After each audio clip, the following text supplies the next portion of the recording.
அதாவது நகைச்சுவை சிறந்த காமெடியன் என்ற ஒரு புகழ் பெற்றுள்ளார்கள் பேரரசி. எது சொன்னாலும் அதை நகைச்சுவையாக சொல்வதில் வல்லமை வாய்ந்தவர்கள். இவர் பல்வேறு சூழ்நிலைகள் இடையில இப்ப இங்க பேச வந்திருக்காங்க. இவருடைய கடைசி முதல்வன் வந்து உக்ரைன் MBBS படிக்கிறாரு. அவர் இப்ப இந்தியாவுக்கு வருகையாக உக்ரைன் பார்டர்ல இருக்காரு. அப்படி இருக்கும் போதும் நகைச்சுவை ஏற்படுத்துவதற்காகவே வருகிறார்கள். அதற்காகவே அனைவரும் ஒரு கைதட்டலாம் என்று கேட்டுக்கொள்கின்றேன். அவர்கள் உற்சாகப்படுத்தினால்தான் குறைவில்லாமல் இருக்கும் என்று நகைச்சுவை தொடங்கும்படி அன்புடன் கேட்டு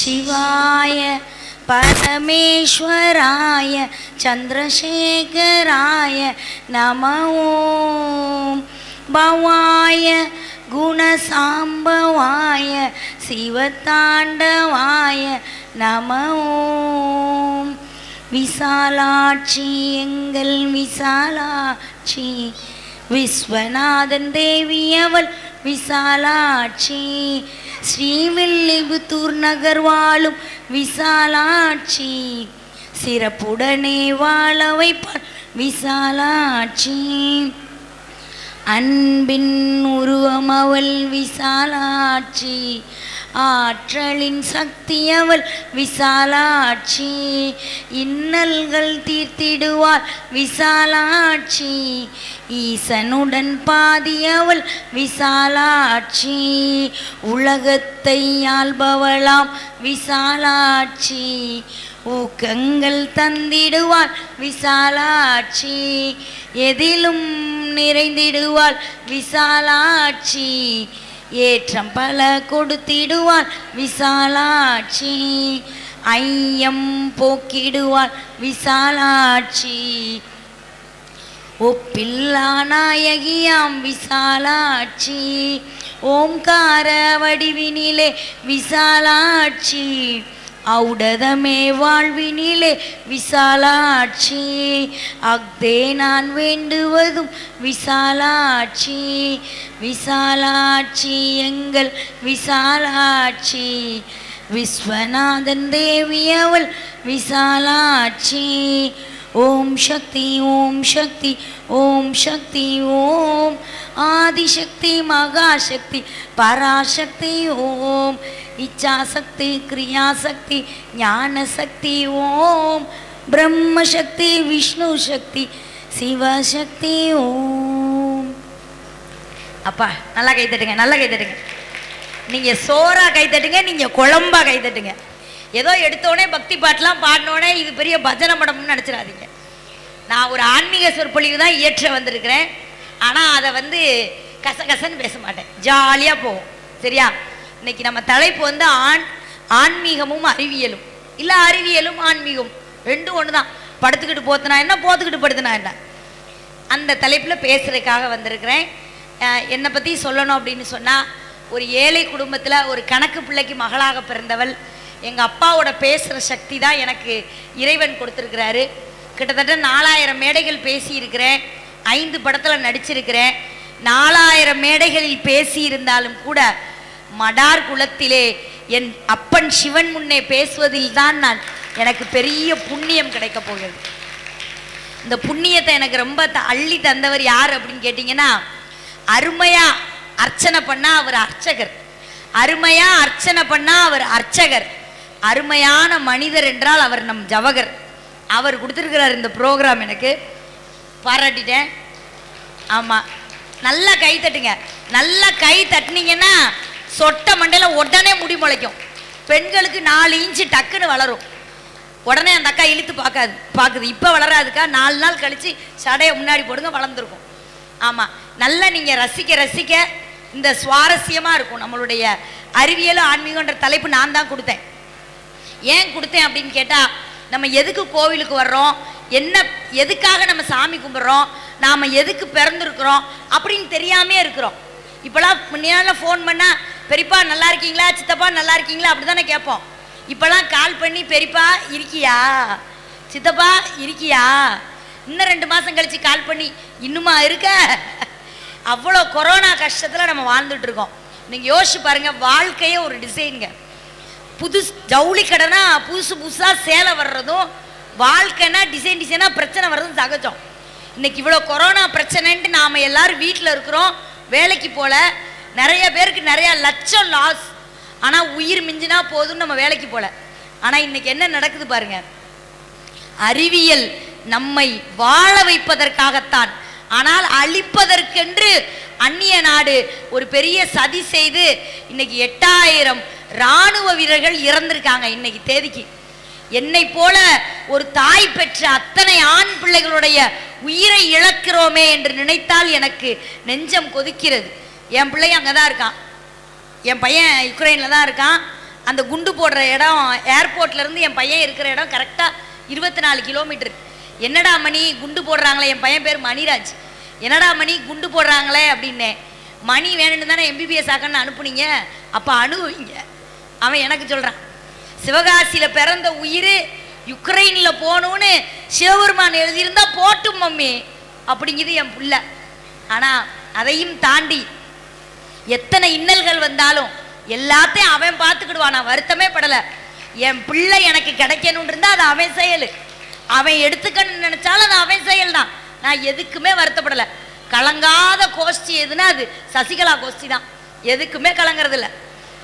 ஒரே சின்ன கதை சொல்லி தொடங்கலான்னு ஆசைப்பட்றேன். ஏன்னா கதை கேட்டு, கதை நகைச்சுவை கதை தான் இருக்கும், சும்மா ட்ரையாலாம் கதை சொல்கிற ஆள் நான் கிடையாது. இந்த கோவிலுக்கு வந்தால் அந்த கோவில் சுற்றுப்புறம் பார்த்தீங்கன்னா வெள்ளை கோடு சிகப்பு கோடும் போட்டிருக்கோம். நம்மளாம் என்ன நினைப்போம், போலீஸ் ஸ்டேஷனு வெள்ளையும் சிவப்பு தான் கோடு போட்டிருக்கோம். பளிச்சுன்னு தெரியணும்னு சிகப்பு வெள்ளை கோடுன்னு நினைக்கிறோம். அது அறிவியல் கலந்த ஆன்மீகம். என்னன்னா நம்ம உடம்புக்குள்ள ரெட் கார்பசல்ஸ், ஒயிட் பிளட் கார்பசல்ஸ்னு 2 கார்பசல்ஸ் இருக்குது. Red blood corpuscles, white blood corpuscles, அதாவது வெள்ளை அணு சிகப்பு அணுக்கள்னு. ஏன்னா இங்கிலீஷில் சொன்னால் தான் நிறைய பேருக்கு புரியும், அதனால் முதல்ல இங்கிலீஷில் சொன்னேன். இந்த கார்பசல்ஸ், இந்த உடம்போட அணு நம்ம உடம்புல வெள்ளையும் சிகப்பும் கலந்து இருக்கு. நீ என்னில் கலந்தவன் என்று இறைவனை உணர்த்துவதற்காகத்தான் வெளியே சிகப்பு வெள்ளை கோடு இருக்கு. முதல்ல நம்ம கோவிலுக்கு வரும்போது என்னென்ன எப்படி இருக்குன்றத நீங்கள் தெரிஞ்சுக்கணும் அப்படிங்கிறதுக்காக நான் தலைப்படுத்திட்டே வந்தேன். அணு அப்படின்னா, நான்லாம் ஸ்கூலில் டீச்சராக இருக்கேன்.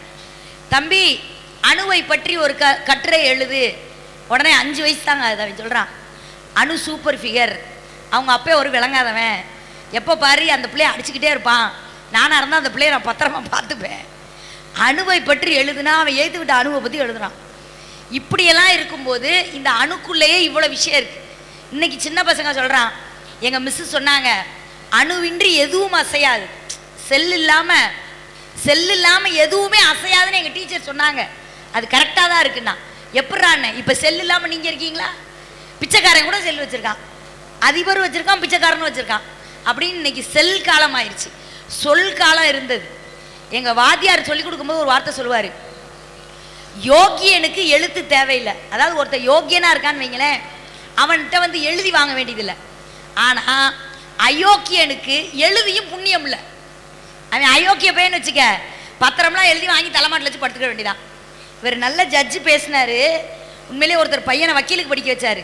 என்ன சார் பையனை வக்கீலுக்கு படிக்க வச்சிருக்கீங்களே, பையன் எப்படி இருக்கான்? சூப்பராக இருக்கான். சென்னை ஹைகோர்ட்டில் அவன் தான் பெரிய வக்கீல். முதல் கேஸே என் மேலே தான் போட்டிருக்கான், சொத்தை பிரிச்சு கொடுறான் நாயன். இந்த பிள்ளைய வளர்த்தா என்ன, பெத்தா என்ன கருமம். அதே மாதிரி டாக்டருக்கு படிக்க வைக்கிறோம் நம்ம பிள்ளைய. இப்போ என் பையன் டாக்டருக்கு தான் படிக்க வைக்கிறேன். எங்கள் அப்பா என்ன டாக்டருக்கு படிக்க வைக்கணும்னு ஆசைப்பட்டார். எங்கள் அப்பா என்னை மெட்ரிகுலேஷனில் சேர்த்து படிக்க வச்சார். டாக்டர் ஆகி 1000 பேர்த்துக்கு ஊசி போட்டுவேன்னு நினச்சாரு. நான் பேசியே டெய்லி 5000 பேரை கொண்டுக்கிட்டு இருக்கேன். ஊசி போட்டு 1000 பேர்த்த கொள்றதை விட பேசி 5000 பேர்த்த கொள்றது ஈஸி. அப்படிலாம் கிடையாதுங்க. உண்மையிலே நீங்கள் இந்த டைமில் கூகுள் எடுத்து தட்டி பாருங்க, ஒருவர் பேச அறுவர் கேட்க எங்கே நடக்கும் என்றால் என் தாய் நாடாம் தமிழ்நாட்டில் மட்டும்தான் நடக்கும். நம்ம மொழிக்கே ஒரு பெரிய மகிமை உண்டுங்க. நீங்கள் யோசிச்சு பாருங்க, அம்மா அப்பா தாத்தா பாட்டின்னு சொல்கிறோம், ஆனால் ஒரு தலைமுறை என்பது 70 ஆண்டு காலம். இந்த ஒரு தலைமுறை 70 ஆண்டு காலங்கிறது என்ன அப்படின்னா, நாம் முதல் தலைமுறை, தாய் தந்தை 2ஆம் தலைமுறை, தாத்தனும் பாட்டியும் 3ஆம் தலைமுறை, பூட்டனும் பூட்டியும் 4ஆம் தலைமுறை, ஓட்டனும் ஓட்டியும் 5ஆம் தலைமுறை, செய்யோனும் செய்யோலும் 6ஆம் தலைமுறை, பரனும் பறையும் 7ஆம் தலைமுறை. இப்படி 7 தலைமுறை பரம்பரைக்கே உறவு முறை பெயர் வைத்தது என் தாய்மொழியாம் தமிழ் மொழி. எந்த மொழியிலையுமே 7 தலைமுறை கிடையாது. இப்போ நீங்கள்லாம் நல்லா சந்தோஷமாக சிரித்து கை தட்டுறீங்க. உங்கள் முகத்தை பார்த்தாலே எனக்கு நிறையா நகைச்சுவை அருவியாக கொட்டுது. இன்னைக்கு பேசாமல் நகைச்சுவைனே சொல்லியிருக்கலாம் போல அப்படின்னு கூட நான் யோசிக்கிறேன். ஆனால் ஒருத்தர் மட்டும் உட்கார்ந்துருக்காரு. பேசு, காசு வாங்கிட்டு தானே பேசுகிற, உனக்கு காசு கொடுத்துட்டு கையும் தட்டுவாங்களோ. அவர் முடிஞ்சு போகும்போது எனக்கு ஒரு 25,000 ரூபா தருவார். என்னண்ணே, ஆனால் சத்தியமாங்க இந்த மேடையில் பேச எனக்கு 5 பைசா நீங்கள் தர வேணாம், நாளைக்கு கூகுள் பேல போட்டு விடுங்க. அவர் ஒரு 10,000 20,000 கொடுப்பாருங்க. நான் எவ்வளோனே கேட்கல. மடார் குலத்தில் பேச வேண்டும் என்றால் சடார் என்று வந்தவள் சசிகலா. அதனால மடார் குலத்தில் பேசுறதுக்கு காசே வாங்க வேண்டியதில்லை. ஒரு அமௌண்ட் கொடுப்பாரு. காலையில் வந்து பால் கடைக்காரன் பாக்கியை வாங்கிட்டு போயிடுவான், அரிசி கடைக்காரன் அவசரமாக அன்னைக்கு அரிசி போட்டேன்னு வாங்கிட்டு போயிடுவான், பலசர கடைக்காரன் பாக்கியை வாங்கிட்டு போயிடுவான். ஆனால் நீங்கள் தட்டிய இந்த கைத்தட்டு மட்டும் என்னுடைய கடைசி காலத்திலே, என்னுடைய சாவு படுக்கையிலே, மடார் குலம் என்று ஒரு கோவில் உண்டு, ஸ்ரீவில்லிபுத்தூர் ஆண்டாள் வாழ்ந்த இடம் உண்டு, அங்கே இருக்கும் ரசிகர்கள் தட்டிய கைத்தட்டு மட்டும் என் சாவு காலத்தில் கடைசி வரை என் காதில் வச்சு. அதனாலதான் கைத்தட்டுங்க கைத்தட்டுங்கன்னு சொல்றேன். ஒருத்தன் என்ன பண்ணா, நல்லா வெள்ளையும் சொல்லியுமா நம்ம அண்ணன் மாதிரி பட்டை கிட்ட அடிச்சு என்ன அழகா இருக்காரு பாருங்க. எனக்கு பெண்களை விட ஆண்கள் ஏன் தெரியுமா? இந்த பொம்பளை பிள்ளைய பாருங்க, பேரன் லவ்லி, லவ்லி, ஐயா லவ்லி, ஷிமிக்கி, அம்மிக்கி. இப்போ நானே பாருங்க எவ்வளோ போட்டிருக்கேன். இதெல்லாம் போட்டால் தான் நம்ம மோரக்கட்டையே பார்க்க முடியும். ஆனால் எங்கள் ஆம்பளை பிள்ளை தலையை கழிச்சு விட்டு மூஞ்ச கழிச்சு வந்தாலே அழகா இருப்பாங்க, அதுவும் பட்டையோட. இந்த பெண்கள்லாம் பாருங்க நகை போடுவோம், ஆண்கள்லாம் நகையை போடுறதில்ல. தங்கம் யாராவது போட்டுக்காங்களாம் பாருங்க, இருந்தாலும் இருப்பாங்க. அரை பவுன் மோதிரம் கூட யாரு கையிலையும் கிடையாது. ஏன் ஆண்கள் தங்கம் போடுறதில்ல தெரியுமா? ஆண்களே தங்கம், அவர்கள் எதுக்கு தங்கம்? அதை விட நிறைய வெள்ளை வேட்டி வெள்ளை சட்டை. எங்க ஜவஹர் சார் கூட பாருங்க, எங்க வீட்டுக்கு வரும்போது வெள்ளை சட்டை தான் போட்டிருந்தாரு. அவருக்கு அதுல ஒரு பல்லு வேற ஓட்டையா இருந்துச்சு சார். நான் நிஜமாவே கேட்டேன், பல்லுக்கு வந்து ஒரு 40,000 நீங்க பக்கத்துல வேலை நடந்து கேள்விப்பட்டிருக்கீங்க, பல்லுல வேலை நடந்து கேள்விப்பட்டிருக்கீங்களா?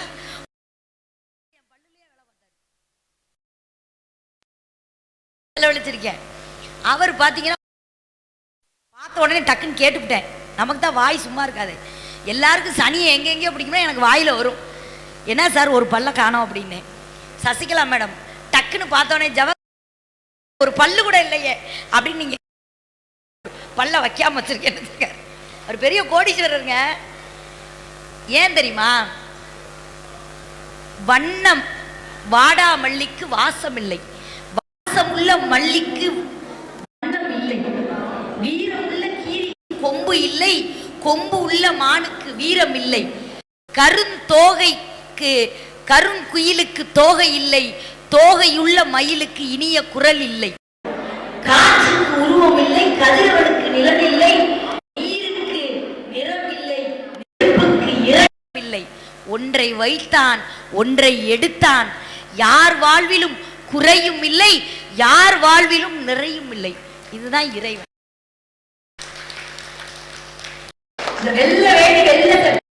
ஏன் தெரியுமா? அவர்கள் என்பதற்காக வெள்ளை வேட்டி வெள்ளை சட்டை. பஸ்ல ட்ரெயின்ல டெய்லி டிராவல் பண்றேங்க. இந்த பாடியை பார்த்து எந்த லேடி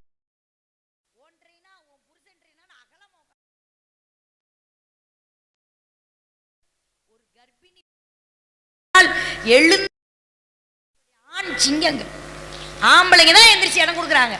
பாவம் புள்ளத்தாச்சு. இந்த பொம்பளைங்க இவ மட்டும்தான் அதிசயமா புள்ள பத்திருக்கா, மாசமா இருக்காளாக்கும். நான்லாம் அந்த காலத்துல 18 பெத்தேன், 18 பெத்து ஒன்னாவது உருப்படியா இருக்கா. ஆனா இந்த ஆண்களுக்கு தாங்க இறக்க குணம் ஜாஸ்தி. நம்மளுக்கு வந்து கடவுள் வந்து பெரிய பொறுப்பு பெண்கள் கொடுத்துருக்கிறாரு. என்னன்னா 10 மாசம் சுமக்கிறது. 10 மாசம் சுமந்து குழந்தை இறக்கி வச்சதோட நம்மளோட கடமை முடிஞ்சிருது. ஆனால் ஆண்டாண்டு காலம் நம்மை நெஞ்சிலேயே ஆணையும் பெண்ணையும் நெஞ்சில சுமக்கிறாங்க யாருன்னு கேட்டா அவங்க தான் ஆண்கள். அதனால அந்த ஆண்களுக்கு ஒரு மிகப்பெரிய வணக்கமும் என்னுடைய பெரிய மரியாதையும் நான் ரொம்ப ஆண்கள் மேலே வச்சுருக்கேன். வெளியில் நான் ட்ராவல் பண்ணுறதுனால நானே ஆம்பளை மாதிரி தான் மாறிட்டேன். இந்த வெள்ளை வேட்டி சட்டைக்கு வந்தேன். ஒருத்தர் எங்கள் ஊர் பக்கத்தில், இந்த ஊர் நல்ல ஊர், அப்புறம் இறங்கி கீழே போகணும்ல மேடை விட்டு, ஒருத்தர் வெள்ளை வேட்டி வெள்ளை சட்டையெல்லாம் போட்டுட்டு ஒரு பாட்டி வாசலில் நின்றுச்சு. அந்த பாட்டிக்கிட்ட போய், பாட்டி கொஞ்சம் தண்ணி கொடுங்க அப்படிங்க. உடனே அந்த அம்மா போய் தண்ணி மோந்துக்கிட்டே வந்து, வெள்ளை வேட்டி வெள்ளை சட்டையெல்லாம் போட்டிருக்காயா, நீ எந்த ஊர், உன் பேர் என்னன்னு கேட்டுச்சு பாட்டி. உடனே இவர் சொன்னார் போன வருஷம் அப்படின்னாரு. உடனே இந்த பாட்டி சொல்லிச்சு, யாராவது போன வருஷம்னு பேர் வைப்பாங்களா, என்னையா போன வருஷம்னு பேர் வச்சுருக்கேன். உடனே அந்த ஆள், எங்கள் அப்பா புதுமை விரும்பி போன வருஷம் தான் பேர் வைப்பார். சரி, தண்ணி டம்ளரை கூட வாங்கலைங்க. தண்ணி டம்ளரை வாங்காமல் பாட்டி கழுத்தில் கிடந்த அந்த 6 தாலி கொடியை டபக்குன்னு அத்திட்டு ஓடிட்டாருங்க. ஓடினோடனே ஒரு 10 பேர் வேலை இல்லாத ஆள் நம்ம ஊரில் இருக்கும்ல, பாட்டி கத்துது, ஐயோ ஐயோ அத்துட்டு போயிட்டான். வந்து பாட்டி என்ன என்ன செயின் அத்துட்டு போயிட்டான். யார் அத்துட்டு போனா? போன வருஷம் அத்துட்டு போயிட்டாயா? போய் இளவி, போன வருஷம் அத்துட்டு போனதுக்கு இன்னைக்கு அழுதுகிட்டு இருக்கேன். போனே எல்லாரும் போயிட்டாங்க. இந்த அத்துட்டு போனவன் சும்மா போலங்க, போயிட்டே இருந்தான். ஒருத்தர் மாட்டு வண்டியில் போனார். அவரை நிப்பாட்டி, ஐயா என்னைய கொஞ்சம் ஏற்றிக்கங்க. ஏற்றிக்கிட்டார். ஏற்றும் போதே உன் பேர் என்னையான்னு கேட்டார். உடனே நம்ம போன வருஷம் சொன்னார், என் பேர் கடங்காரன் அப்படின்னாரு. உடனே அவர், யாராவது கடங்காரன்னு பேர் வைப்பாங்களா, என்னையா கடங்காரன்னு பேர் வச்சுருக்க. உடனே இவர், எங்கள் அப்பா புதுமை விரும்பி, திருட்டு பைய, எங்கள் அப்பா புதுமை விரும்பி. அப்படியா, உன் பேர் கடங்காரனா அப்படின்னு கேட்டார் பாருங்க. டபக்குன்னு அவனை தள்ளி விட்டுட்டு வண்டியை ஃபாஸ்ட்டாக கொண்டு போயிட்டாரு. கீழே விழுந்துட்டு கத்துறான், ஐயோ என் வண்டியை கொண்டு போகிறான். இந்த 10 ஆள் வெட்டியாள் சுற்றி வந்து, யா கத்துற, வண்டியை கொண்டு போகிறான். யாரையா வண்டியை கொண்டு போகிறான்? கடங்காரன் வண்டியை கொண்டு போகிறான். உடனே இவன், கடை வாங்கினா கடனை அடைக்கணும், நீ அடைக்காமல் இருந்திருப்ப, வண்டியை கொண்டு போயிட்டான் அப்படின்னு 10 பேரும் போயிட்டான். இந்த கடங்காரன் சும்மா இல்லை, போயிட்டே இருந்தான். ஒரு அம்மாவும், அழகான அம்மாவும் ஒரு பொண்ணும் நடந்து போயிட்டே இருந்தவங்க, தம்பி ரொம்ப தூரம் வெயிலில் நடந்துட்டோம், அந்த ஒத்தப்பனை மரத்துக்கிட்ட இறக்கி விட்டுருங்க. சரி ஏறுங்கன்னு சொல்லும் போது, உன் பேர் என்னன்னு கேட்டுச்சு அந்த அம்மா. இவர் உடனே, நம்ம கடங்காரன் இருக்கார்ல, என் பேர் மருமவன். உடனே அந்த அம்மா, யாராவது மருமவன் பேர் வைப்பாங்களா, எங்கள் அப்பா புதுமை விரும்பி மருமவன் பேர் வச்சுருக்க. சரி அப்படின்னு ஏற்ற போகும்போது, நீ ஏறாத மகளை முதல்ல ஏற்றுனான். மகளை ஏற்றினோடனே சடக்கு வண்டி எடுத்துகிட்டு போயிட்டான். இவன், ஐயோ என் மகளை கொண்டு வரான்னு கத்து. இந்த 10 வெட்டியாள் இருக்கு பாருங்க வந்துச்சு. என்னம்மா கத்துற? ஐயோ என் மகளை கொண்டு வரான். ஓ மகளை யார் கொண்டு போகிறான்? மருமவன் என் மவளை கொண்டு போகிறான். உடனே அவங்க, மருமையன் மவளை கொண்டு போவான், ஒன்னே கொண்டு போவான், கிளவி கேடான்ட்டு போயிட்டேன். இதை எதுக்கு சொல்கிறேன்னா, ஏமாற்றக்கூடிய உலகம். ஒன்று நல்லா தெரிஞ்சுக்கங்க, ஏமாத்துறது தான் தப்புங்க, ஏமாந்து போகிறது தப்பு இல்லை. ஏன்னா ஒரு விஷயத்தில் நீங்கள் ஏமாந்தீங்கன்னா கடவுள் உங்களுக்கு 9 செல்வங்களை அள்ளி தருவார். ஏமாறுறது தப்பே இல்லைங்க. நான் கூட தான் ஏமாந்து போய் தான் என் புருஷனை கட்டிட்டேன். அன்றைக்கி என் புருஷன் சொல்கிறாரு, அடியே முருகனுக்கு 2 பொண்டாட்டி, பெருமாளுக்கு 2 பொண்டாட்டி, சிவனுக்கே 2 பொண்டாட்டி, எனக்கு இன்னொரு ஆப்ஷன் இருக்குடினாரு. நான் சொன்னேன், உனக்கு பாஞ்சாலியை தெரியுமாயா? பாஞ்சாலிக்கு 5 புருஷன், நமக்கு 4 ஆப்ஷன் இருக்குன்னு. அத்தோட விட்டு போனவர் தான். வந்த உடனே கேட்டார், என்னங்க உங்கள் வீட்டுக்காரரை கூட்டு வரலையா அப்படின்னு கேட்டார் ஜவஹர் சார். துன்பத்தெல்லாம் கூட்டு வரதில்ல, வீட்லேயே விட்டு வந்துடுவோம். அப்படிலாம் இல்லைங்க. கணவன் இல்லைன்னா மனைவியே இல்லை. நிறைய ஆண் பிள்ளைகள் வந்திருக்கீங்க. நிறைய ஆண் பிள்ளைகள்லாம் ரொம்ப வீரமாக சொல்லுவாங்க, நாங்கள்லாம் சிங்கம். தயவுசெய்து சிங்கம்னு சொன்னால் யாரும் ஒத்துக்காதீங்க. ஏன்னா உலகத்திலே சோம்பேறி ஆண் சிங்கம் தான், வேலைக்கே போகாது, கொருன்னு உள்ள படுத்து தூங்கிட்டு இருக்கோம். பெண் சிங்கம் தான் வேட்டைக்கு போயிட்டு எல்லாத்தையும் கொடுக்கும். ஆனால் புலியும் இருக்குங்க, சிங்கமும் இருக்குங்க. ஆனால் சிங்கத்தை தான் நம்ம காட்டுக்கு ராஜான்னு சொல்கிறோம். ஏன்? புலியும் வலிமை மிக்கது தானே. ஏன் நம்ம புலியை காட்டுக்கு ராஜான்னு சொல்கிறது இல்லை தெரியுமா? சிங்கம் வேட்டையாடிட்டு ஒரு மானையோ ஒரு கரடியவோ எதை சாப்பிடுதோ, தனக்கு தேவையானதை சாப்பிட்டுட்டு தள்ளி போய் படுத்துரும். அதுக்கப்புறம் ஓனாய் தின்னால் நரி தின்னால் கண்டுக்காது. ஆனால் புலி என்ன செய்யும் தெரியுமா? தின்னுபுட்டு மிச்சம் சொச்சத்தெல்லாம் ஒழிச்சு வைக்கும். நம்ம ஊர் பணக்காரங்க மாதிரி.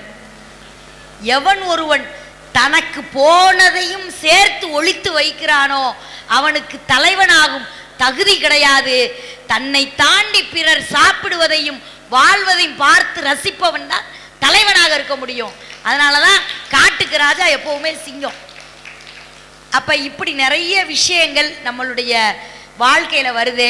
இந்த அறிவியலும் ஆன்மீகமும் என்ன சொல்ல போகுது நீங்கள் நல்லா யோசிச்சு பாருங்கள். நம்ம மாட்டி ஹெட்செட்டு காதில் மாற்றோம்ல, ஹெட்செட்டு பிள்ளைங்கெல்லாம் ஹெட்செட் மாட்டுறோம். இந்த ஹெட்செட்டு வெறும் 2 மீட்ரு தான். இந்த ஹெட்செட்டு வெறும் 2 மீட்ரு தான். ஆனால் நம்ம உடம்புக்குள்ளே ஓடக்கூடிய நரம்புகள் இருக்குது பார்த்தீங்களா, அந்த நரம்புகள் வந்து 97 கிலோமீட்டராம். இந்த 97 கிலோமீட்டர் நரம்புகளை படைச்ச ஆண்டவன் ஒரு முறை கூட ஒரு நரம்பு இன்னொரு நரம்பு சிக்கிக்கல, கரெக்டாக போகுது. அப்போ இதுதான் கடவுளின் படைப்பு. ஹெட்செட்டு தான் நம்மளுடைய படைப்பு. நம்ம படைப்பு என்னைக்காவது ஒரு நாளைக்கு போய் சிக்கிக்கிடும். ஆனால் இறைவனுடைய படைப்பு எப்பவுமே சிக்காது.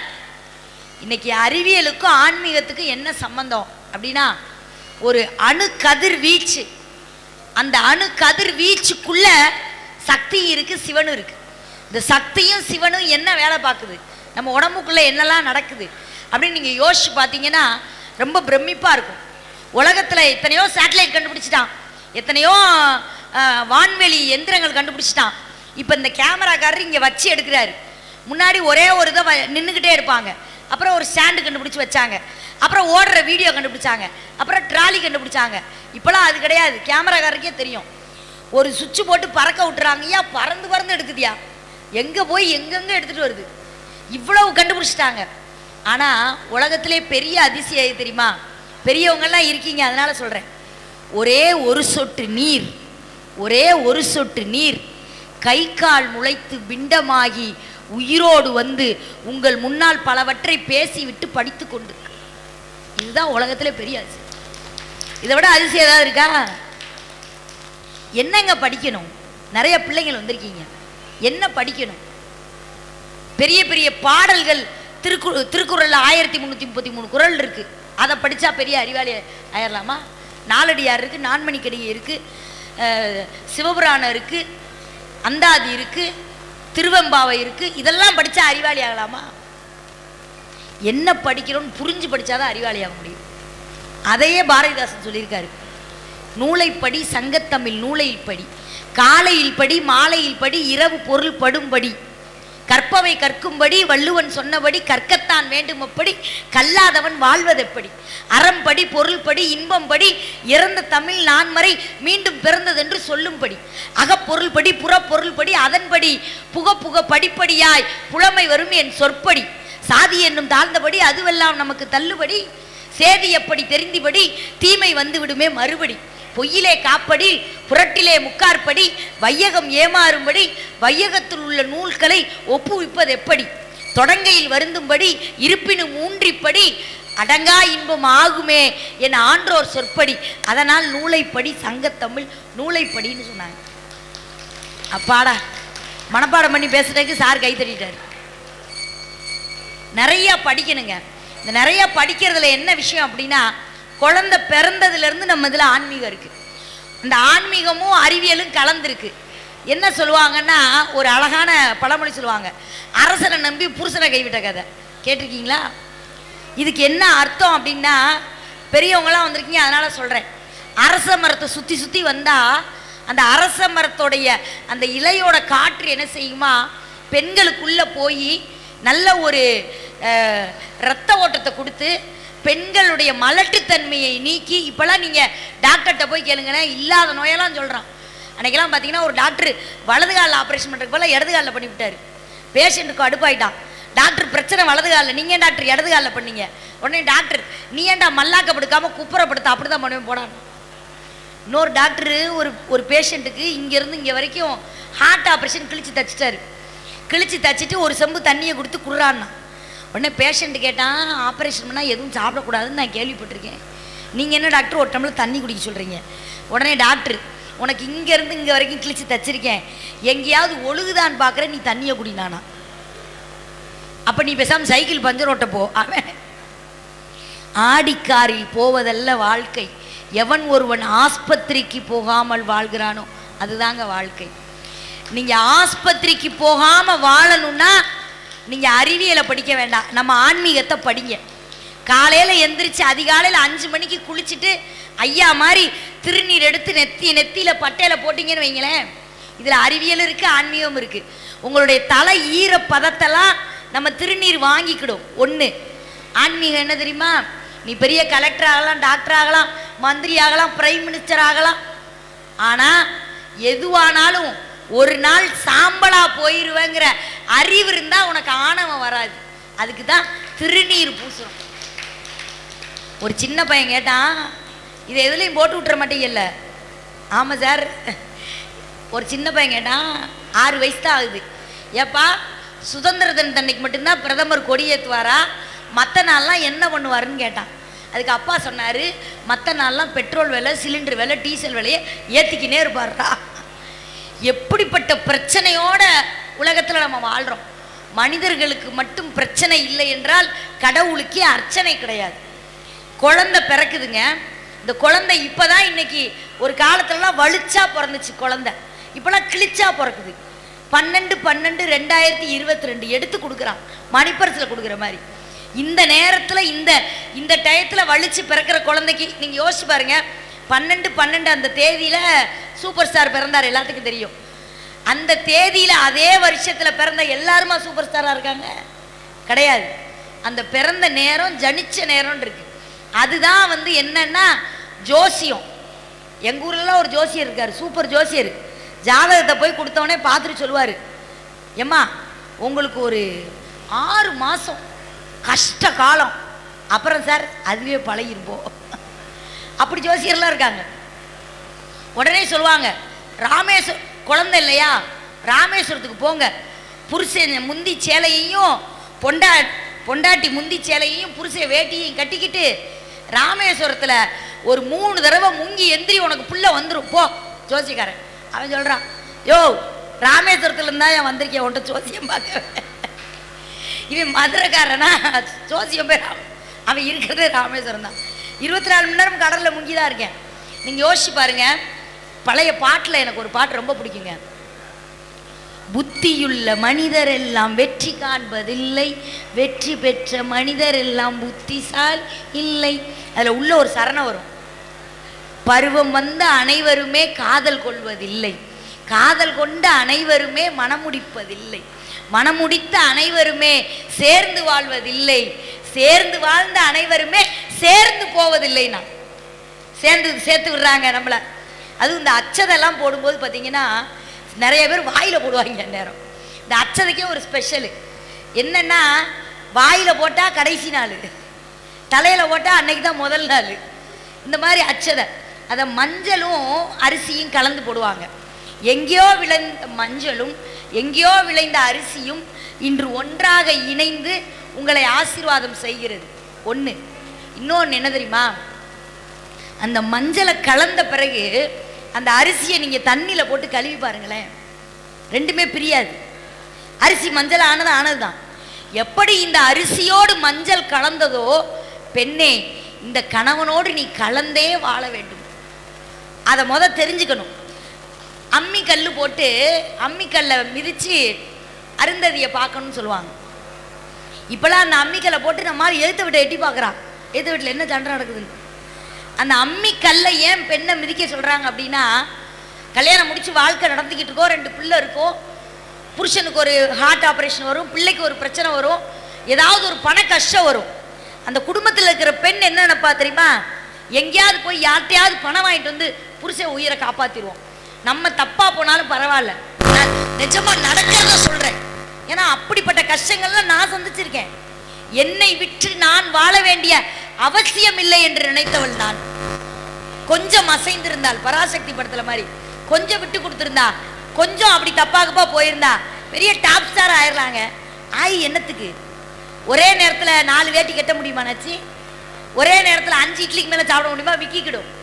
ஒரே நேரத்தில் 2 காரில் டிராவல் பண்ண முடியுமா? முடியாது. இந்த அரைச்சான் வயிறு தானே. ஒரு கஷ்டம் வருது, புருஷனுக்கு கஷ்டம் வருது, பிள்ளைக்கு கஷ்டம் வருது, மருத்துவமனையில் காசு கேட்குறான் அப்படின்னு ஒரு கஷ்டம் வரும்போது கூட நாம் கற்பில் எப்படி இருக்கணுமா? அம்மிக்கல்லுமா இருக்கணுமா? நீங்கள் அம்மிக்கல் பாருங்களேன், பெரிய அலை வருது, சுனாமி வருது, அம்மி உடையாதுங்க, அப்படியே தான் போகும். எவ்வளவு கஷ்டம் வந்தாலும் உன் கற்பின் திறத்தில் நீ இந்த அம்மி போலவே வாழ வேண்டும் என்பதற்காக நம்மளை அம்மி மிதிச்சு அனுப்புறார். ஆனால் இன்னைக்கு நிறைய பெண்கள், எனக்கே பெண்ணா பிறந்து எனக்கு வருத்தமாக இருக்கு. ஒரு நடிக்கிறதுக்கு சான்ஸ் கிடைக்குது, ஒரு இடத்துல பெரிய போஸ்டிங் கிடைக்குதுன்னு தன்னையே விற்கும் பெண்களை பார்த்தால் எனக்கு பாரதி சொன்னது நெஞ்சுக்குள் வந்து குத்துகிறது. பாரதி என்ன சொன்னான் தெரியுமா? வாழ்தல் வேறு, பிழைத்தல் வேறு. சீச்சி, நாயும் பிழைக்கும் இந்த பிழைப்பு. ஜெயிலுக்குள்ள இருக்கோன்னு வைங்களேன், ஜெயிலுக்குள்ள இருக்கிறவனை கேட்டா நீ எப்படி இருக்கு அப்படின்னு கேட்டா 10 வருஷமா இங்கே தான் காலத்தை தள்ளுறேன்பா.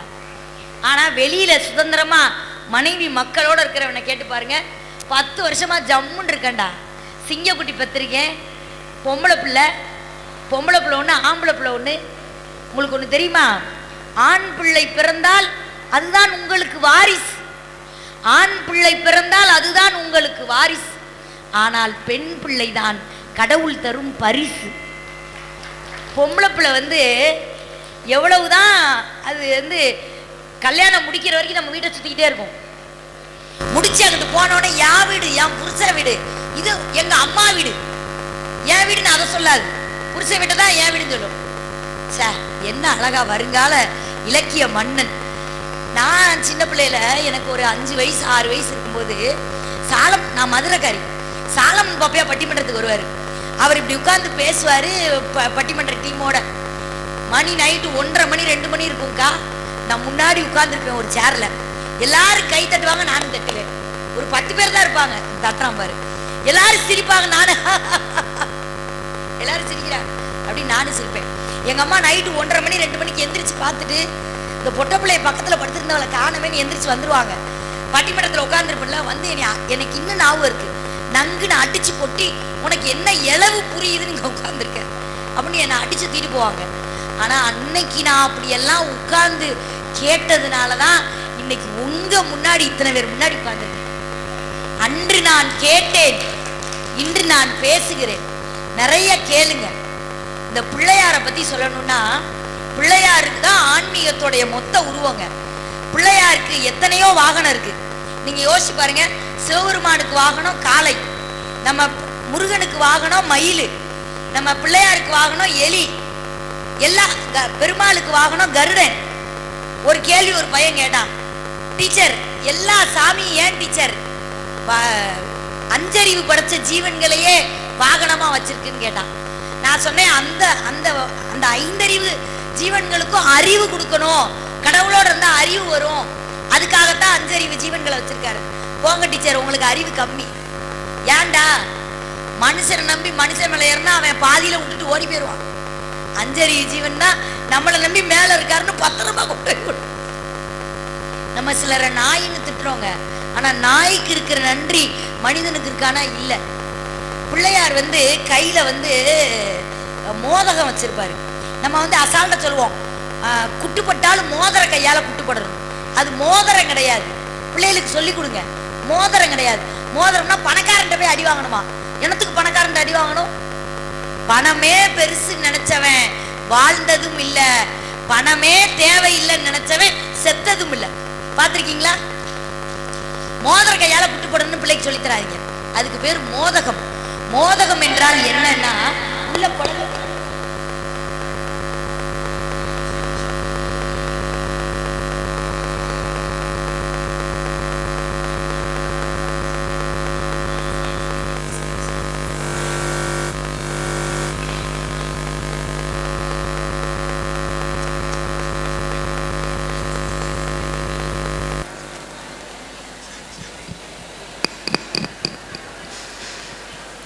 கம்பத்தில் கம்பராயர் என்று ஒரு ஆன்மீக பெரியவர் இருந்தார்.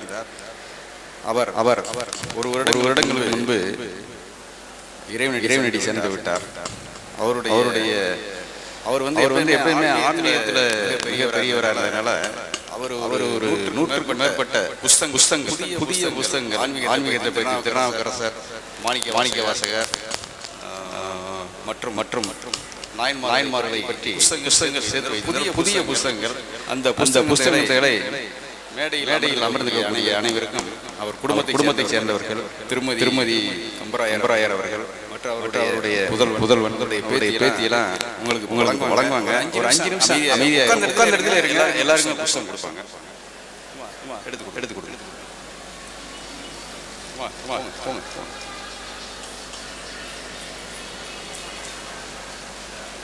கொடுங்க உட்காரு எல்லாருமே பாப்பா எல்லாருக்குமே கொடுங்க வரிசையா கொடுங்க.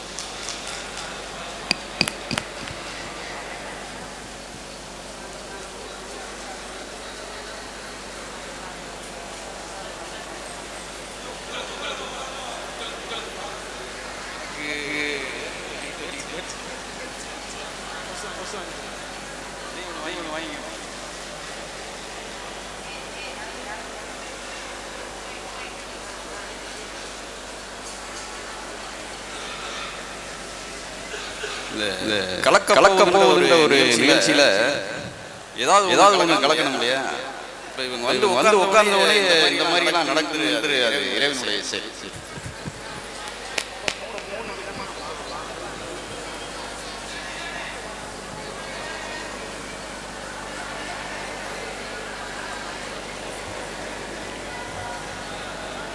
புத்தகத்தை பற்றி சொல்லணும்னா வாங்கிக்கிட்டே கேளுங்க. புத்தகம் மாணவனுக்கு மந்திரம், ஆசிரியனுக்கு ஆசான், படைப்பாளிக்கு படிக்கட்டு, பெண்களுக்கு கண்கள், மேதைக்கு போதை, அறிவாளிக்கு விருந்து, தேடுபவனுக்கு புதையல், நாடுபவனுக்கு நண்பன், வாழ்க்கைக்கு வழிகாட்டி. அதான் புத்தகம்.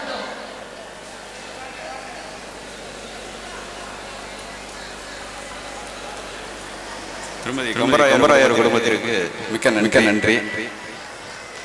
நகைச்சுவை பேரரசி தொடர்வார்கள்.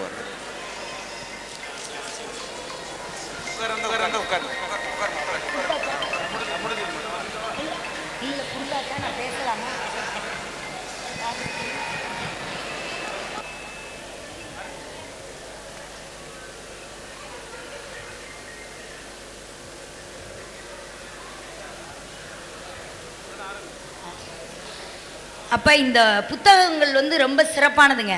புத்தகங்களை நீங்கள் மேலிருந்து கீழாக படித்தால் உங்களுடைய வாழ்க்கை கீழிருந்து மேலாக உயரும். புத்தகங்களை நீங்கள் தலை கவிழ்ந்து படித்தால் புத்தகங்கள் உங்களை வாழ்க்கை தலை நிமிர்ந்து வாழச் செய்யும். புத்தகங்களை நீங்கள் சத்தம் இல்லாமல் படித்தால் புத்தகங்கள் உங்கள் பெயரை இந்த உலகுக்கு சத்தம் போட்டு சொல்லும். அதனால் நிறைய படிங்க. படிப்பு தான் பெரிய நண்பன். இப்போ நம்ம அறிவியலில் என்ன அப்படின்னு கேட்டிங்கன்னா, அறிவியல் படி ஏதாவது சொன்னால் மனுஷன் கேட்க மாட்டான்.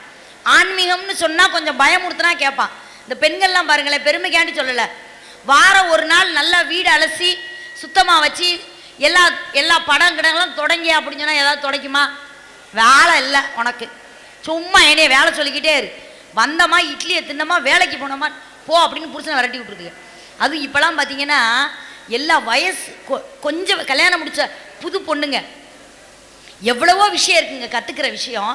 ஆனால் இது பூரா புருஷனை வேலைக்கு அனுப்பிட்டு டிக்டாக் பண்ணுதுவங்க. பார்க்குறீங்களா?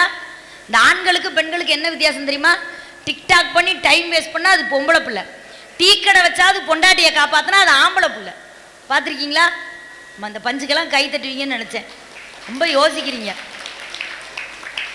எதுக்கு சொல்கிறேன் அப்படின்னா, இந்த ஏன் நம்ம வாரம் ஒரு நாள் வெள்ளிக்கிழமை அது அம்மனுக்கு, ஞாயிற்றுக்கிழமைனா அது சிவனுக்கு, இத்தனை நாள் உகந்த நாள் அப்படின்லாம் பிரித்து வச்சு ஏன் வீடெல்லாம் சுத்தமாக வைக்கணும் அப்படின்னு சொன்னாங்கன்னா, ஒரு எலி இருக்குது பார்த்தீங்களா, எலி அது கரெக்டாக 22 நாளில் குட்டி போட்டுருமா. இதெல்லாம் சயின்ஸ், நான் படிச்சுட்டு வந்திருக்கேன். 22 நாளில் குட்டி போட்டுருமா. நீங்கள் 22 நாள் வீடு அலசாமல் இருந்தீங்கன்னு வைங்களேன், வீட்டை ஒதுங்க வைக்காமல் இருந்தீங்கன்னு வைங்களேன், உங்கள் பட்டுச்சேலைக்குள்ளே போய் 4 எலி 10 குட்டியை போட்டு வச்சிடும். புரியுதா? வீடு நாரிடும். வீட்டில் இருக்கிற சுத்தம் தான் மனுஷனுக்கு சோறு போடும். எப்படி காலையில் அதிகாலையில் எந்திரிச்சு குளிச்சுட்டு கோயிலுக்கு வந்தால் நன்மை. இன்னைக்கு எல்லாரும் பார்த்தீங்கன்னா பெரிய பெரிய கோடீஸ்வரனாக இருக்கான், பூரா வாக்கிங் போகிறான். டக்கால் எங்கேயா போகிற? வாக்கிங் போகிறேன். போகாட்டினா மேலே போயிடுவேன். யார் சொன்னா? டாக்டர் சொன்னார். எப்படி சொன்னார்? இந்த பின்னாடி தான் வராரு, அவரும் போகிறாரு. இந்த வாக்கிங் போகிறதுக்கு பதிலாக டெய்லி காலையில் எந்திரிச்சு காலை கடன்களை முடிச்சு பல்வளைக்கு குளிச்சுட்டு பக்கத்தில் இருக்க கோயில போய் பிள்ளையார ஒரு 4 சுத்து சுத்துனா வாக்கிங் முடிஞ்சு போச்சு. சிவனை போய் ஒரு 6 சுத்து சுத்துனா அடுத்த வாக்கிங் முடிஞ்சு போச்சு, ஜாகிங் முடிஞ்சு போச்சு. அடுத்து அங்க கொடுக்குற கொண்டக்கல்ல பிரசாதத்தை சாப்பிட்டு வந்தோம்னா நாளைக்கு காலையில நல்லா போகும். ஒரு மனுஷனுக்கு காலையில எந்திரிக்கும் போது மன கஷ்டம் இருக்கக்கூடாது, தூங்கும் போது மன கஷ்டம் இருக்கக்கூடாது. இந்த இடத்துல தரையில விரிச்சு படுத்தா உடனே எவன் தூங்குறானோ அவன் தான் உலகத்திலேயே பாக்கியசாலிங்க. நீங்க பெரிய பணக்காரங்கிறோம், லட்சாதிபதிங்கிறோம், கோடீஸ்வரங்கிறோம். யார் லட்சாதிபதி யார் கோடீஸ்வரன் தெரியுமா? 50 வயசு ஆகுது எனக்கு, 50 வயசுல எனக்கு இல்லை சொல்றேன். ஆமா, அப்புறம் கிழவின்னு கூப்பிட மாட்டாங்க, அது வேற. இன்னும் 50 வயசு ஆகல. 40லேயே பியூட்டியான பாட்டி நான் தான். ஆமா, எனக்கு பேரன்னு இருக்கு, பேத்தி இருக்கு. சின்ன வயசுலேயே நம்ம தலையிலே மண்ணலி போட்டாங்க. நாமளும் சின்ன வயசுலேயே பொம்பளை பிள்ளை கட்டி வச்சதுனால நாமளும் பாட்டி ஆயிட்டோம். இந்த வயசு இருக்கு பார்த்தீங்களா, இந்த வயசு 50 வயசுல கூட அம்மா அப்பா கூட எவன் ஒருத்தன் வாழ்றானோ அவன் தான் லட்சாதிபதி. 70 வயசு வரைக்கும் எங்க வீட்டுல தாத்தா பாட்டின்னு இருக்காங்கன்னு எவன் சொல்றானோ அவன் தான் கோடீஸ்வரன் உலகத்திலே. ஆமா, நல்லா கை தட்டுங்க. நீங்க லட்சாதிபதியா கோடீஸ்வரியான்னு யோசனை பண்ணுங்க. ஏன் நீங்க லட்சாதிபதியா இருக்கிறதுக்கு அம்மா அப்பா வேணும்னு சொன்னா, அவங்க முறைப்படி அதிகாலை எந்திரிச்சு கோவிலுக்கு போறாங்க, நல்ல பழக்க வழக்கம் வச்சிருக்காங்க. காலையில எந்திரிச்சு கந்த சஷ்டி கவசம் சொல்லுங்க. நான் உங்களுக்கு இன்னைக்கு சொல்லிட்டு போறேன். இப்ப யாருக்குமே பிரச்சனை இல்லாதவங்க யாருமே கிடையாது. உங்க வீட்டுல யாருக்காவது ஒரு ஆளுக்கு ரொம்ப வருஷம் குழந்தை இல்லாம இருக்கலாம், அது ஒரு கஷ்டம். சிலர்லாம் பாத்தீங்கன்னா ரொம்ப வருஷமா வேலை தருவாங்க, 10 வருஷமா வேலை தருவாங்க, எம்ப்ளாய்மெண்ட் ஆஃபீஸே தேஞ்சு போயிடும். அது வரைக்கும் அவனுக்கு வேலையே கிடைக்காது. அப்படி வேலை இல்லை, பிரச்சனை இருக்கு அப்படின்னா ஒண்ணுமே இல்லை, கந்த சஷ்டி கவசம் சொல்லுங்க. கந்த சஷ்டி கவசம் ஒரு 2 மாசம் 60 நாள் சொல்லிட்டு உங்க வாழ்க்கையில ஏதாவது ஒரு முன்னேற்றம் ஏற்படலை அப்படின்னா என்னைய வந்து கேளுங்க. நான் சிவகாசியில தான் இருக்கேன். இந்த 60 நாள் நான் கந்த சஷ்டி வந்து டெய்லி சொன்னேன் மேடம், ஆனா எனக்கு ஒரு முன்னேற்றம் இல்லை அப்படின்னா நீங்க என்கிட்ட வந்து கேட்கலாம். ஏன் தெரியுமா? சாதாரணமா ஓரமா ஒரு மூளை முடுக்கல எனக்கு ஒரு நாளைக்கு பேமெண்ட் 300 ரூபா தருவாங்க. நான் ஓப்பனா பேசுறதுல பயப்படவே மாட்டேன். இந்த வீடியோ மட்டும் எங்கேயும் போட்டு விட்டுறாதீங்க சாமியெல்லாம். 300 ரூபாய்க்கு பேச வந்தேன். எப்ப? 1991 எனக்கு கல்யாணம், 2001 பேச வந்தேன். 2000 என் பையன் பிறந்தான். வறுமையின் காரணமா பேசுறதுக்கு வெளியே வந்தேன். நிறைய ஸ்கூல்ல வேலை தேடி பார்த்தேன், எவனும் 7000க்கு மேல சம்பளம் கொடுக்கல. அப்புறம் வாயால வடை சுடலான்னு வடை சுட வந்துட்டேன். 1500 ரூபா சம்பளத்துல இருந்துட்டு டியூஷன் எடுப்பேன், எக்ஸ்ட்ரா வேலை பார்ப்பேன், நிறைய உழைத்தேன். அதெல்லாம் மாற்றுக்கிறதே கிடையாது. ஆனா உழைக்கும் போதே ரொம்ப கஷ்டப்படும் போது வறுமை வந்து என்ன வாட்டும் போது என் கூட ஒரு அக்கா பேச்சாளர் இருக்காங்க. அந்த அக்காட்ட கேட்டேன், அக்கா எவ்வளவுதான் கஷ்டப்பட்டாலும் பண கஷ்டம் இருந்துகிட்டே இருக்கு, மன கஷ்டம் இருக்கு, என்ன செய்யணும்? அதிகாலை பள்ளி எழுச்சி சிவபெருமானுக்கு வெள்ளிக்கிழமை மட்டும் பள்ளி எழுச்சி 5:30 மணிக்கு போ, 6 மணிக்கு பள்ளி அறையை எழுப்புவாங்க, போயிட்டு 6:30க்கு வந்துடலாம். வெள்ளிக்கிழமை வாரத்துல ஒரு நாள் போ, உன் லைஃபே மாறும்னாங்க. வெறும் 300 ரூபாய்க்கு பேச ஆரம்பிச்சேன்னா இன்னைக்கு ஒரு நாளைக்கு 30,000 ரூபாய் வாங்குறேன். என்னுடைய உழைப்பை தாண்டி நான் பள்ளி எழுச்சி என்ற என்னுடைய சிவபெருமானை நம்பினேன் பாருங்க, அதுதான் எனக்கு வெற்றி. மூடுதுக்குறன்னு உழைக்கதான் செய்யறான், மூடுதுக்குறன்னு உழைக்கதான் செய்யறான். ஏசி ரூம்ல உட்காந்துட்டு 2 கையெழுத்து போட்டு சம்பளம் வாங்கிட்டு வரணும்னு உழைக்கதான் செய்யறான். யாருக்கு அருள் கிடைக்கிறது என்று சொன்னால், உழைப்போடு சேர்ந்து இறைவனை எவர் நம்புகிறாரோ அவர்களுக்கு தான் வெற்றி. மகாபாரதம் கிளை கதைகள்லாம் படிச்சீங்கன்னா அவ்வளோ சுவாரஸ்யமா இருக்கும். சுவாரஸ்யமான கதைகள் சொல்றதுக்கு தான் நான் வந்திருக்கேன். ஒரு நாள் என்ன பண்ணாருன்னா, இந்த ஒரு அஸ்திரம், பாதபஸ்திரம்னு ஒரு அஸ்திரம், அந்த அஸ்திரத்தை வாங்குறதுக்காண்டி நம்முடைய அர்ஜுனன் என்ன பண்றாருன்னா காட்டுக்குள்ள போறாரு. போகும்போது அனுமார் உட்கார்ந்து ஸ்ரீராமா ஸ்ரீராமான்னு சொல்லிட்டு இருப்பாரு. அனுமாருடைய வாளை மிதிச்சிருவாரு. மிதிச்ச உடனே 2 பேத்துக்கும் சண்டை வந்துடும். ராமன் பக்தன், நானு என்னைய மிதிச்சுட்டேன், நீ நான் யாருன்னு தெரியுமா அப்படின்னு அனுமர். உடனே அர்ஜுனன், நான் யாரு தெரியுமா, நான் கிருஷ்ண பக்தன். 2 பேத்துக்கும் சண்டை. இப்ப நீ பெருசா நான் பெருசா? உடனே அர்ஜுனன் சொல்றான், நான் எவ்வளவு பெரிய வில்வீரன் தெரியுமா, நான் தாண்டா பெருசு. 2 பேத்துக்குள்ள சண்டை வந்துருச்சு. 2 பேத்துக்குள்ள சண்டை வந்தோடனே அர்ஜுனன் சொல்றான், நீ சரியான வீரன்னா அம்புலயே பாலம் கட்டுறேன், நான் அம்புல பாலம் கட்டுறேன், நீ மிதிச்சு உடைச்சிரு பாப்போம். நான் அம்புல பாலம் கட்டுறேன். உடனே அனுமார், நான் மிதிச்சு உடைச்சிட்டா, நீ மிதிச்சு உடைச்சிட்டா இங்கேயே தீ மூட்டு நான் அந்த தீவுல செத்துறேன். அர்ஜுனனுக்கு போர் இருக்கு, அர்ஜுனனுக்கு செய்ய வேண்டிய கடமைகள் இருக்கு. அர்ஜுனனுடைய அருமையான பிள்ளை அபிமன்யுவை கொன்னுட்டாங்க. அர்ஜுனனுக்கு அவ்வளவு கடமை இருக்கு. போன வேலையை பார்க்கணும்ல. நம்ம ஆளுங்க பொம்பளையெல்லாம் கல்யாணத்துக்கு போகும்போது பார்த்துருக்கீங்களா? போனோமா, கல்யாண வீட்டில் சாப்பிட்டோமா, 101 ரூபா மொய் எழுதுனமா, செவனேன்னு வரலாம்ல. என்ன செய்யுங்க தெரியுமா? மணமேடல் நிற்கிற பொண்ணு மாப்பிள்ளை பக்கத்தில் ஒரு அழகான புள்ள நிற்கும். அந்த சிமிட்டிக்கிட்டு இருக்கா பாரு, தலையில் மல்லிகைப்பூவும் கனாமரமும் சேர்த்து வச்சிருக்கா பத்தியா? அவள் அக்கா தான் ஒருத்தனை இழுத்துட்டு ஓடணும். அவள் அக்கா ஒன்று, அந்த பிள்ளை என்னையா செய்யும்? நியாயமாக பேசணுமா இல்லையா? போனோமா, சாப்பிட்டோமா, மொய் எழுதணுமான்னு வரணும்.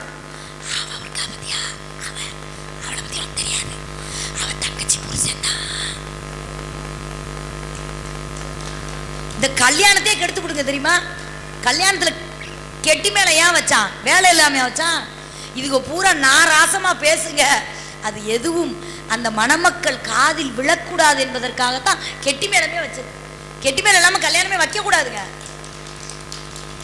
காலையில் அம்மா பிள்ளைய எழுப்புறத பார்த்துருக்கீங்களா? சனியனை எந்திரி, உங்கள் ஒப்பே ஒரு எருமை, நீ ஒரு பிசாஸ், இப்படியே பிள்ளைய எழுப்புறது. அப்படி எழுப்பாதீங்க. நம்ம வீட்டை சுற்றி வாக் தேவதைகள் நடக்குது.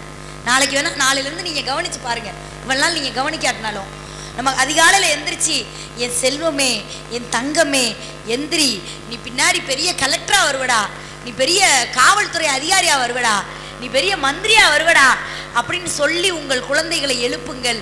உள்ளே இருக்கும் வாக் தேவதைகள் நீங்கள் என்ன சொல்கிறீர்களோ அதை திருப்பி சொல்லும். நீ கலெக்டராவ, நீ மந்திரியாவ, நீ தங்கம், நீ செல்வம், நீ ஐரம். ஏங்க, நீங்கள் லட்சமாக பணம் வச்சுருங்களேன், பெட்டிக்குள்ள 100 பவுன் நகை வச்சுருங்க. அந்த 100 பவுன் நகை வந்து உங்களை அம்மான்னு கூப்பிடுவாங்க? கூப்பிடாதுங்க. பிள்ளைய விட பெரிய செல்வம் என்னங்க இருக்கு? பிள்ளைய விட பெரிய செல்வம் என்ன இருக்கு? அழகா ஒரு பெரியவர் சொன்னார். என்ன சொன்னார் தெரியுமா? ஒரு ஆண்மகனுக்கோ ஒரு பெண்மகளுக்கோ இந்த ஜென்மத்தில் பிள்ளை ஜனிக்கவில்லை என்று சொன்னால் அவர்கள் பிறந்து புண்ணியம் இல்லைங்கிறாயா. நம்ம பிறந்து புண்ணியம் இல்லையா? அப்போ அந்த புண்ணியத்தை எப்படி தேடணும் அப்படின்னா, பெத்த பிள்ளை தான் நம்ம பிள்ளைன்னு இல்லாமல் எங்கேயோ இருக்கும் பிள்ளைக்கு, தத்து பிள்ளைக்கு கூட தாயானா அது புண்ணியம். நிறைய பேர் தத்து எடுக்கிறத தப்புன்னு நினைக்கிறாங்க. To err is human. குறை செய்தவன் தான் மனிதன். குறை இல்லாத மனிதனே கிடையாது. குறைகள் இல்லாவிட்டால் அவன் மனிதனே கிடையாது. சிவபெருமான் மட்டும்தான் பூரணம் கொண்டவன். நாமெல்லாம் குறை உள்ளவங்க. இப்போ இந்த கதையில இருந்து எங்கேயோ போயிட்டேன் பாரு. இந்த கதை 2 பேத்துக்கும் சண்டை. இப்போ நம்ம ஆள் அம்பு பாலம் கட்டுறாரு. யார்? அர்ஜுனன்.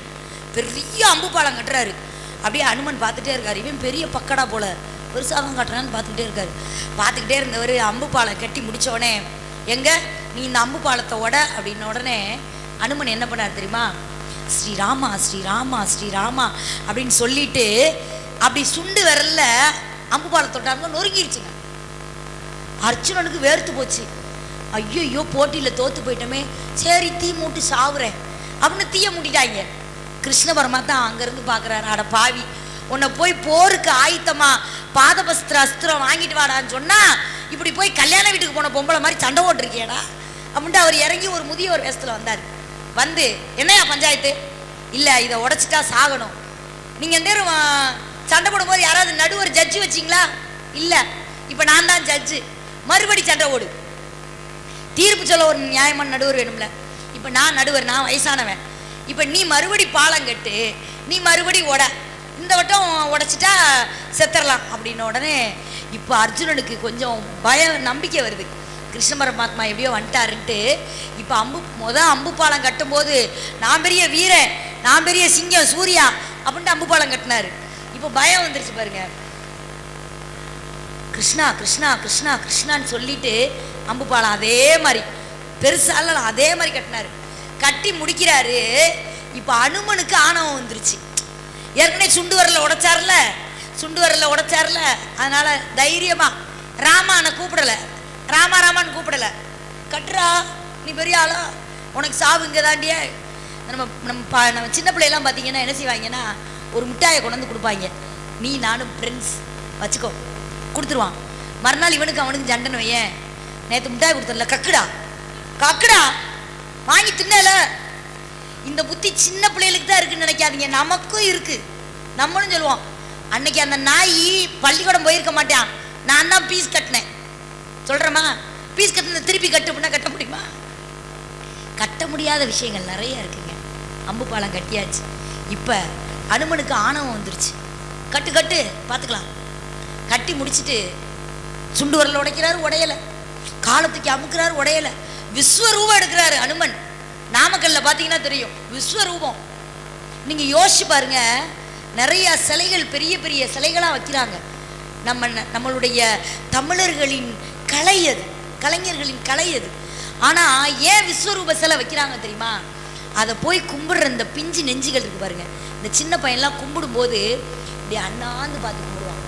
அந்த அண்ணாந்து பார்த்து கும்பிட்றவனுடைய மனசு எப்படி இருக்கணுமா?